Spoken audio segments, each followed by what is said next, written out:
قائد اعظم محمد علی جناح نے ڈھاکہ میں ایک جلسہ عام سے خطاب کرتے ہوئے 21 مارچ 1948 کو کہا تھا کہ پاکستان کے دشمن ہمارے ملک کو توڑنا اور تفریق پیدا کرنا چاہتے ہیں۔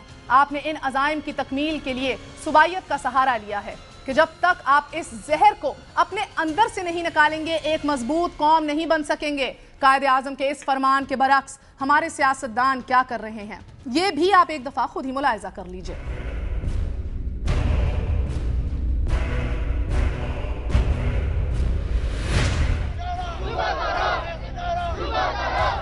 ہم سرائکی صوبے کی طرف توجہ کر رہے ہیں۔ کراچی کو صوبہ بننا چاہیے، جنوبی پنجاب صوبہ بنے اور ہزارہ صوبہ بنے۔ سیاستدان اپنی سیاست اور مقاصد میں کس قدر اخلاقیات کا پابند ہوتا ہے، یہ بھی قائد اعظم نے اپنے عمل سے ثابت کر کے آنے والے سیاستدانوں کے لیے ایک روشن مثال چھوڑی ناظرین۔ اور ہوا کچھ یوں کہ نہرو کے لیڈی ماؤنٹ بیٹن کے نام لکھے گئے محبت نامے یعنی کہ لو لیٹرز مسلم لیگ کے ہاتھ لگ گئے، اور مسلم لیگی رہنماؤں کا خیال یہ تھا کہ ان خطوط کو تحریک پاکستان میں ایک ہتھیار کے طور پر استعمال کرنا چاہیے، لیکن قائد اعظم نے اپنے رفقا سے دو ٹوک انداز میں یہ کہہ دیا کہ یہ خط یہاں پر ہی جلا ڈالو، میں پاکستان کی جنگ بلیک میلنگ کے ہتھیاروں سے نہیں جیتنا چاہتا۔ یہ تو تھے قائد، اور آج کے سیاستدان کیا ہیں؟ ایک دوسرے پر غلیظ ترین الزام لگانے سے بھی گریز نہیں کرتے، اور اس کا ایک آپ کی مثال آپ کو تھوڑی ہی دیر میں آپ کی خدمت میں پیش کریں گے ناظرین۔ ایک چھوٹی سی مثال، بہرحال آگے چلتے ہوئے آپ کو بتائیں کہ قائد اعظم محمد علی جناح نے 21 فروری 1948 کو فوجی دستوں سے خطاب کرتے ہوئے کہا تھا کہ آپ نے بہت سی جنگیں لڑی ہیں اور اب آپ کو اسلامی جمہوریہ کی حفاظت اور ترقی کے لیے کام کرنا ہوگا۔ اب آرام کا وقت نہیں رہا، ایمان، تنظیم اور پرخلوص جذبے کے ساتھ آگے بڑھنا ہوگا۔ ایسا کچھ نہیں کہ جو آپ حاصل نہیں کر سکتے، لیکن ہمارے جرنیلوں نے تو قائد کے اس فرمان کے اپنے ہی انداز میں وہ تشریح کر ڈالی کہ جسے ہم آج تک بھگت رہے ہیں۔ دیکھ لیجئے۔ سارے ملک میں ماشاءاللہ نافذ کر دیا گیا ہے، میں نے ایمرجنسی ڈکلیئر کی ہے۔ ناظرین، آخر میں ذکر اس طوفان کا کہ جو ابھی ابھی اٹھا ہے اور اٹھتا ہی جا رہا ہے، وہ طوفان کے جو جس کو چاہتا ہے اڑا کے ساتھ لے جاتا ہے۔ میری مراد میڈیا سے ہے۔ کسی نے قائد اعظم سے پوچھا تھا کہ جب صحافی ان سے ملنے آتے ہیں تو وہ ان کی خدمت میں تواضع چائے سگریٹ سے کیوں نہیں کرتے؟ اس پر قائد اعظم نے کہا تھا کہ صحافی اور صحافت میرے لیے نہایت قابل احترام ہے، میں انہیں چائے اور سگریٹ کی پیشکش کر کے ان کے وقار کو ٹھیس نہیں پہنچانا چاہتا۔ ناظرین، آج صحافت اور صحافیوں کا یہ وقار پلاٹوں، صحافی کالونیوں اور غیر ملکی دوروں کے نیچے آ کر دم توڑ چکا ہے، اور یہ قصور یک طرفہ نہیں بلکہ دو طرفہ ہی ہے۔ قائد اعظم کے پاکستان سے متعلق تصورات کیا تھے اور ہمارا حال کیا ہے، اسی پر بات ہوگی اور جائزہ لیا جائے گا میڈیا کا، جائزہ لیا جائے گا بیوروکریسی کا، جائزہ لیا جائے گا سیاستدانوں کا، اور جائزہ لیا جائے گا فوجیوں کا، جرنیلوں کا، مگر ایک چھوٹے سے وقفے کے بعد۔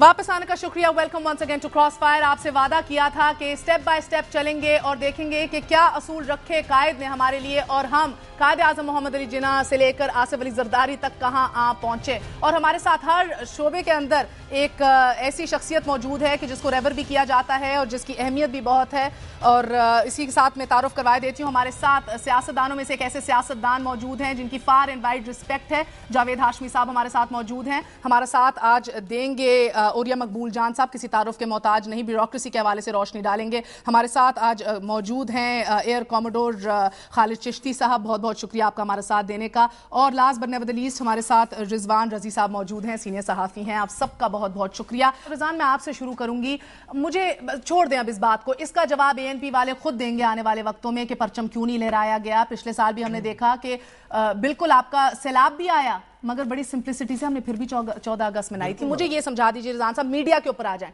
قائد نے فرمایا کہ میں صحافیوں کو اس لیے انٹرٹین نہیں کرتا، سگریٹ نہیں ان کے ساتھ پیتا یا چائے آفر نہیں کرتا کہ کسی بھی طریقے سے ان کے سٹینڈرڈز کو یا ان کی پارشیالٹی کو، امپارشیالٹی کو میں متاثر نہ کروں۔ مجھے آج میں ایک چھوٹا سا ایگزامپل دوں گی آپ کو۔ میں نے ایک دفعہ جرت کر دی تھی اپنے ایک شو کے اندر صحافیوں کے پلاٹوں کے بارے میں ذکر کرنے کی، سوال اٹھانے کی۔ ان میں سے ایک صحافی، سینئر صحافی ایسے بھی تھے جن کو میری یہ جرت اتنی بری لگی کہ انہوں نے فوراً ایک کالم لکھ دیا اور بڑا عجیب و غریب کالم میرے خلاف لکھ دیا۔ تو میں یہ آپ سے سمجھنا چاہتی ہوں کہ قائد اعظم کے فرمان کی روشنی میں یہ ہے کیا ہماری انٹیگریٹی کہ ایک تو حرام کا بھی کھاؤ اوپر سے آنکھیں بھی دکھاؤ؟ جی بالکل، اور ان لوگوں کیونکہ انسپائریشن جو ہے نا وہ بڑی خوفناک ہے. قائد اعظم نے نکالا تھا ایک اخبار دلی سے, جی آج بھی نکلتا اور بڑی ڈڈائی کے ساتھ اس کی پیشانی پہ لکھا جاتا ہے کہ فاؤنڈڈ بائی قائد اعظم محمد علی جناح. لیکن یہ بھی تاریخ کا حصہ ہے کہ جب محترمہ فاطمہ جناح نے اپنے بھائی کے انہیریٹنس کلیم کرنے کے لیے کراچی کی سول کورٹ میں کیس دائر کیا تو 2 اشخاص بکے تھے جن کے پاس قائد اعظم کے سائن شدہ لیٹر تھے. ایک نے اپنا اخبار نکالا اپنی قیمت لگوا کے, دوسرا اسی اخبار کا ایڈیٹر بن گیا. آج بھی بڑا معتبر اخبار ہے, اس کے پبلشر نے اس پہ قبضہ کیا. میری انسپائریشن وہاں سے شروع ہوتی ہے. اورینٹ ایکسپریس پہ قبضہ کرتا ہے اس ملک کا قبضہ گروپ. میری جو قائد کی اپنی ایجنسی تھی, نیوز ایجنسی تھی, میری انسپائریشن وہاں سے شروع ہوتی ہے. میری تو پہلے دن سے اینٹ غلط رکھی گئی تھی ایز اے جرنلسٹ. میرے تو لیے تو سورس آف انسپائریشن ہی یہ لوگ تھے جنہوں نے لوٹ مار کی تھی, جنہوں نے ناجائز قبضے کیے تھے, اور آج تک ان ناجائز قبضوں کے باعث وہ معزز ہیں اس سوسائٹی کے اندر. ایک تو یہ بات ذہن میں رکھ لیجئے. دوسری بات, جب ان لوگوں نے, جن لوگوں نے ناجائز قبضے کیے, انہوں نے اپنے ان ناجائز قبضوں کو بڑھاوا دینے کے لیے جب لوگوں کا ایکسپلائٹیشن کی تو ٹیلنٹ نکل گیا اس شعبے میں سے. کچھ ہمارے جیسے سر پھرے تھے جو آ گئے اور ٹک گئے کہ نہیں ہم نے جرنلزم کرنا ہے. ٹیلنٹ نکل گیا. جب ٹیلنٹ نکل گیا تو معاشرے کے ردے ہوئے, ریجیکٹڈ, نالائق اور نااہل لوگ یہاں پہ بچ گئے, صحافی بننے آ گئے. صحافی بننے آ گئے. اب دیکھیے اتنا بڑا شعبہ اور 80% لوگوں کو سیلری نہیں دیتا کوئی اس ملک. مجھے لگتا ہے یہ واحد شعبہ ہے کہ جس کے اندر اوریہ صاحب خود سوال اٹھاؤ تو پچھتاوت ہوتی ہے. میں آپ سے ایک جاننا چاہتی ہوں, یہ ہم قائد کی فرمودات کی روشنی میں آج بات کر رہے ہیں, آخری بات بالکل ضرور کیجئے. آخری بات یہ ہے کہ ہماری بیوروکریسی کو بھی نا, بیوروکریسی کے اوپر آئیں گے ابھی نہیں, سٹیپ بائی سٹیپ. میڈیا کو تو ایک دفعہ صحیح طرح دیکھ لیں. میڈیا پہلے میڈیا جناب, لوگ کہتے ہیں کہ آپ اپنے گربان میں نہیں جھانکتے. مجھے اوریہ صاحب مجھے ایک ایسے انسیڈنٹ کا بھی پتا ہے کہ آپ ہی سے ایک صحافی نے کینسر کے لیے کچھ پیسے مانگے اور آپ نے کہا کہ مجھے ہسپتال کا پتہ دے دو. ہم نے یہ کہا تھا کہ آپ جا کے وہاں پر لندن میں علاج کرا لیں, اور لندن ایمبیسی جو ہے وہ اس کو آپ کے پیمنٹ کر دی. انہوں نے کہا آپ مجھے نقد پیمنٹ کیوں نہیں کرتے؟ اور اس نے آپ کے ساتھ کیا سلوک کیا؟ اس نے جو سلوک کیا, خیر اس کو چھوڑ دیں. میں آپ کو بتاؤں کہ یہ جو صحافیوں کی کالونی ہے, یہ جو کوئٹہ میں, سوری لاہور میں بنی ہے, راولپنڈی میں, اس کا ایم ڈی رہا ہوں ایز سیکٹری انفارمیشن. آپ سوچ نہیں سکتے کہ اگر آپ وہ لسٹ اٹھا کے یہاں پر الیکٹرانک میڈیا کی بھی اور پرنٹ میڈیا کی بھی نکال کے ایک دفعہ سکرول چلا دیں تو ایسے ایسے عزت داروں کے نام ہیں. یعنی آپ سوچ سکتے ہیں کہ 2-3 لاکھ روپیہ, ہمیں خبر ہے لٹیروں کے سب ٹھکانوں کی, تو 3 لاکھ روپے کے ٹوٹل پلاٹ تھا, اور اس کی امیجیٹ فائل جو بک رہی تھی وہ 30 لاکھ اور 25 لاکھ کی بک رہی تھی. اور پھر اس کے ساتھ ساتھ جس طرح وہ آتے تھے ہر ایک حاکم کے پاس اور ہر ایک چیف منسٹر کے پاس, اور اس سے جس طرح انہوں نے مراعات لی ہیں. مجھے صرف یہ بتانے کی میں کہنا چاہتا ہوں کہ بیوروکریٹ ہو, ریلوے کا امپلائی ہو, فوج کا جرنیل ہو, یہ زمین جو ہوتی ہے یہ عوام کی 16 کروڑ کی ملکیت ہوتی ہے. یا تو 16 کروڑ لوگوں کا ڈیٹا اکٹھا کرے اور قرعہ نکالے جس کے نام نکلے. صرف اس بنیاد پہ کہ ایک آدمی جرنیل ہے اس کو پلاٹ ملنا چاہیے, ایک آدمی بیوروکریٹ ہے اس کو ملنا چاہیے, ایک آدمی صحافی ہے اس کو ملنا چاہیے. میں آپ کی بات بالکل مانتی ہوں. مجھے یہ نہیں سمجھ آتی کہ جو صحافی سوال اٹھاتے ہیں اور جو صحافی ان اصولوں پہ بات کرتے ہیں, اگر وہ اپنی برادری پہ بات کریں تو چلیں آپ کو تو اٹھوا لیا جائے گا, مار کوٹ ہو جائے گی, خواتین کی تو عزت اچھالی جاتی ہے. جو میں نے آپ کو سینئر صحافی کا کہا, ٹھیک ہے نا. میں ایک سیکنڈ ایئر کوموڈور صاحب اگر آپ اجازت دیں. ہاشمی صاحب میں ایک جانب آپ کی جانب ایک دفعہ پھر آؤں گی. سب سے پہلے تو میں معذرت خواہ ہوں کہ ایک جو ہے سرکاری وفد کے ساتھ جانے کا مجھے بھی اتفاق ہوا. میرا پہلا اور آخری وہ ٹور تھا. مجھے یہ نہیں سمجھ آئی ہاشمی صاحب کہ مجھے لے کے کیوں جایا گیا اور میں نے ادھر جا کے کیا کیا, کیونکہ کچھ نہیں کیا, کچھ اچیو نہیں ہوا. ایک آپ کی فورن ٹرپ ہو گئی.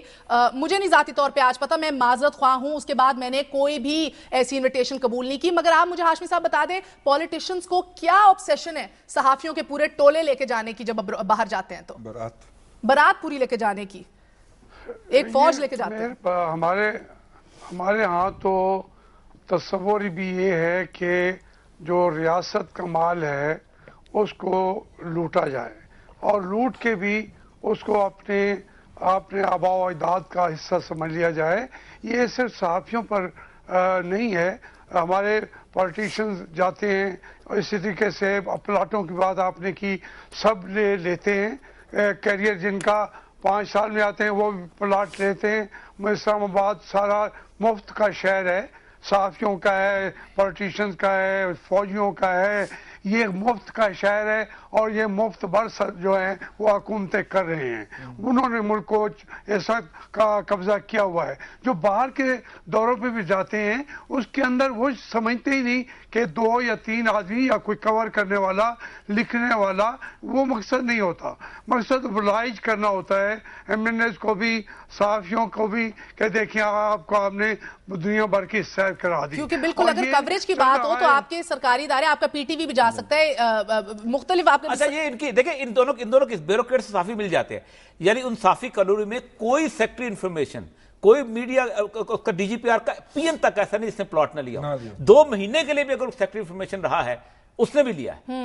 میرے پاس ایک صحافی کا ایکچولی پیچھے سے ہمارے MCR میں فون آیا. اس سے پہلے ایئر کوموڈور صاحب میں معذرت چاہتی ہوں مگر آپ سے بڑی بات پوچھنی ہے قائد کے بارے میں. مگر ایک وقفہ لیں گے اور آپ کو بتاتے چلیں جس صحافی کا ٹیلی فون آیا انہوں نے کہا ہے کہ یقیناً یہ باتیں درست ہیں. یقیناً ماضی میں جس طرح آپ نے بھی کہا کہ اینٹیں ہی ایسی کرپشن کی رکھی گئی ہیں اور نوازنے کی رکھی گئی ہیں. مگر اس صحافی کا کہنا تھا کہ آج کل نوجوان صحافی بھی ایسے آئے ہیں جن کو کوئی خبر دو تو دیکھو کہ وہ کس طرح نہیں چلائی جاتی اور کس طرح ایمانداری کے ساتھ وہ اپنی صحافت کے تقاضے پورے کر رہے ہیں. یقیناً میں تو کہوں گی ایسا ہی ہوگا کیونکہ ہم شاید اسی بریکٹ میں آتے ہیں. ایک چھوٹا سا وقفہ لیں گے. ایئر کوموڈور صاحب سے پوچھیں گے سیاسی حکمت عملی کے بارے میں قائد اعظم محمد علی جناح نے کیا سٹینڈرڈز رکھے تھے, کیا یارڈ سٹک رکھی تھی اور آج ہمارے سیاستدان ہمیں کیا دکھاتے ہیں. وقفے کے بعد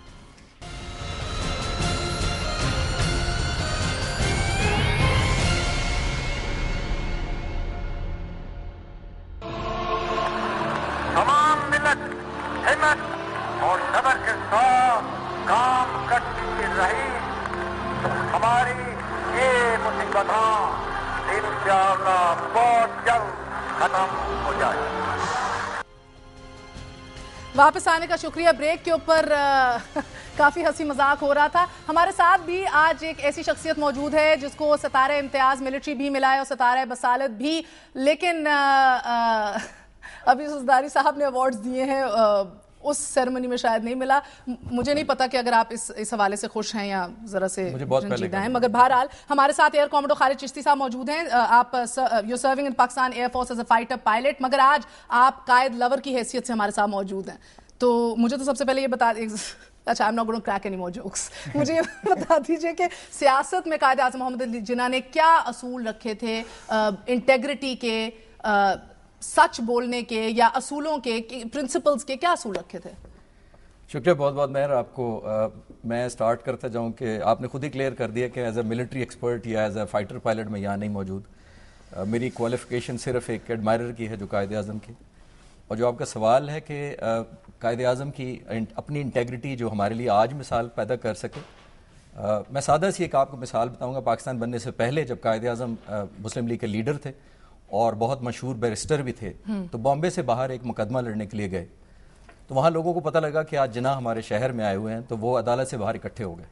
جب جناح باہر نکلے تو انہوں نے قائد اعظم سے کہا کہ آپ ہم سے کچھ کہیں, ہم آپ سے سننا چاہتے ہیں, آپ اتنے بڑے لیڈر ہیں. اور انہوں نے انکار کر دیا, اور انکار یہ کہہ کے کر دیا کہ یہاں آنے کا میرا بامبے سے جو خرچہ ہے وہ میرے کلائنٹ نے دیا ہے, میں یہاں کوئی پرائیویٹ کام نہیں کر سکتا, میں واپس جاؤں گا اپنے خرچے پہ, واپس آپ کے شہر آؤں گا تو پھر آپ سے تقریر کروں گا. پھر آ کے جی کیا بات ہے. اس لیول کی انٹیگریٹی جو ایک آفیشیل میٹنگ کو اپنی پرسنل کمٹمنٹ سے یا پروفیشن کو اپنی پرسنل کمٹمنٹ سے نہیں مکس کرنا چاہتے, تو اس سے زیادہ کیا ہمارے لیے ایک مثال ہوگی. اور اس سے بھی بڑی مثال میں آپ کو ایک اور دیتا ہوں. جب وہ پاکستان کے گورنر جنرل بن چکے تھے جی, زیارت میں بہت بیمار تھے, وزن تقریباً 80 سے 90 پاؤنڈ کے درمیان رہ گیا ہوا تھا آخری دنوں میں. ان کا کھانا پینا بیماری اور TB کی وجہ سے چھوڑ دیا تھا. ڈاکٹروں نے بہت کوشش کی کہ کسی طرح وہ کھا لیں, اور ان کا نہ کھانے کی وجہ سے اور خوراک کی کمی کی وجہ سے وزن دن بدن کم ہوتا جا رہا تھا. وہاں بہت زیادہ لوگ ان کے ارد گرد موجود نہیں تھے. ایک فاطمہ جناح کے ان کی ADC کی اور ان کی ڈاکٹر کی ایک میٹنگ ہوئی, اور اس میٹنگ کے اندر یہ ڈیسائیڈ کیا گیا کہ قائد اعظم کی زندگی کو بیماری سے اتنا خطرہ نہیں ہے جتنا ان کے نہ کھانے سے یا ان کی کمزوری لاحق ہونے کی وجہ سے ہو گیا ہے. تو ADC کو یاد آیا کہ قائد اعظم جب لاہور جاتے ہیں تو وہاں اپنے جناح ہاؤس میں ٹھہرتے ہیں, لیکن ممدوٹ ہاؤس سے خاص طور پہ کک فرمائش پہ بلاتے ہیں جو ان کا آگے کھانا بناتا ہے. ADC کو خیال آیا اس کو کھانا بہت پسند ہے, تو کسی طریقے سے ہم اسے ADC نے سوچا کہ اس کک کو یہاں بلا لیتے ہیں کوئٹہ بائی ایئر, اور وہاں سے زیارت پہنچا کے اور اس کو کہتے ہیں کہ قائد اعظم کے وہ کھانا بناؤ جو وہ دل سے کھانا چاہتے ہوں اور اسی کوالٹی کا بناؤ جتنا بہتر بنا سکتے ہیں. جی بالکل. انہوں نے یہی کیا, اس کو بائی ایئر ٹکٹ پہ دے کے کوئٹہ بلا لیا گیا, زیارت پہنچا دیا گیا, اور کوک کو یہ بریف کیا گیا کہ قائد کی زندگی اتنے خطرے میں ہے کہ جو کھانا بہترین بنا سکتے ہو اور سب سے پسندیدہ خوراک ان کی بناؤ. اس نے نہ صرف بنائی بلکہ قائد اعظم نے پیٹ بھر کے کھا لی. سب لوگ خوش ہو گئے لیکن اور شکر کیا کہ قائد اعظم نے کھانا کھا لیا. تھوڑی دیر بعد کھانے کے بعد اے ڈی سی کو قائد اعظم نے کمرے میں بلایا اور کہا کہ کھانا کس نے بنایا. وہ تھوڑے حیران ہوا اور تھوڑا سا پریشان ہوا اور کہا اس نے کہ سر وہ جو لاہور میں کک ہے ممدوٹ ہاؤس میں وہ ہم نے بلا لیا ہے اور اس کی وجہ سے یہ کھانا آپ کو اتنا اچھا مل سکا ہے. اس کو کہا کہ کک کو بلاؤ. کک کو بلایا گیا, اس کو کیش ٹپ دی, اس کو بہت شاباش دی اور اے ڈی سی کو کہا کہ میری پرسنل چیک بک دو مجھے. اپنی پرسنل چیک بک سے اس کا ایئر ٹکٹ ریٹرن. مجھے یہ نہیں, مجھے لگتا ہے کہ شاید یہ ہمیں ان نے ایگزامپل دیا اور آئی تھنک یہ بھی کہا تھا کہ the nation must not pay for my tastes. انہوں نے کہا تھا کہ اس کو واپس بھیج دو, یہ غریب قوم ہے, میرے منہ کے ذائقے کے لیے یہ خرچہ برداشت نہیں کر سکتی. کیا بات ہے. اور آج تک مجھے یہ نہیں پتا, یا مجھے کیا نہیں پتا, مجھے لگتا ہے یہ ابھی تک آن ریکارڈ نہیں آیا کہ جو بیرون ملک جو وزٹس ہوتے ہیں, جب اپنی صاحبزادوں صاحبزادیوں کو ملا جاتا ہے, پاسنگ آؤٹ پریڈ پہ جایا جاتا ہے, گریجویشن پہ جایا جاتا ہے, تو کیا ان کے بلز جو ہیں کیا وہ علیحدہ اپنے پرسنل خرچے سے دیے جاتے ہیں کہ نہیں؟ اس کی بار بار تفصیلات مانگی جاتی ہے, ابھی تک پچھلے 3.5 سال سے تو نہیں آئی. اگر میں اسے دور حکومت کی بات کروں, ہم نہیں کہتے, فورن میڈیا کہتا ہے, فائنینشیل ٹائمز کہتا ہے کہ غریب قوم کو اس کے صدر کا ایک دورہ جو ہے وہ 8 لاکھ پاؤنڈ کے اندر پڑا ہے. اس طرح کی وہ فگر وہ دیتا ہے. ہم نہیں کہتے, ریکارڈ میں موجود ہے. اور سب سے بڑی بات ہے کہ بیوروکریسی جو ہے وہ اس کو راستہ تیار کرتی ہے. ایک بات جو رہ گئی تھی جرنلزم کے حوالے سے, اپنی چارپائی کے نیچے پہلے ڈانگ پھیرنی چاہیے. جرنلزم کے اندر نالائکی, بددیانتی اس لیے بھی فلرش کی کہ بیوروکریسی کو بددیانت میڈیا چاہیے تھا, کیونکہ بیوروکریسی نے ڈیلیور تو کیا نہیں 64 سال کے اندر. آپ سوشل سیکٹر پہ چلے جائیے, ہیلتھ ایجوکیشن کے اندر یہی تھے نا جی, بھلے مارشل لا ہو بھلے سیول گورنمنٹ ہو, انہوں نے اس کو مینٹین کرنا تھا. کسٹوڈین آف دا گورننس یہی تھے, انہوں نے ڈیلیور تو کرنا نہیں تھا. جو واچ ڈاگ تھا اس کو کرپٹ کرنا ضروری تھا. تو لہٰذا بیوروکریسی نے کو یہ ضروری تھا کہ میڈیا کے اندر نالائق, نائب, اس معاشرے کے ردے ہوئے اور کرپٹ لوگ ہوں جن کو وہ جیسے چاہیں ٹویسٹ کر لیں. بلکہ مثال میں آپ کو دیتا ہوں, الطاف غور صاحب ایک واقعہ بیان کرتے ہیں کہ جس وقت ایوب خان کے خلاف موومنٹ شروع ہوئی نا, تو وہ کہا تھا کہ ایوب خان سارا میڈیا تو ہمارے کنٹرول میں, تو ایوب خان کو کیسے خبریں نہ پہنچے. تو انہوں نے کہا پاکستان ٹائم پڑتا ہے, تو انہوں نے کہا پاکستان میں خبر چھپ جاتی ہے.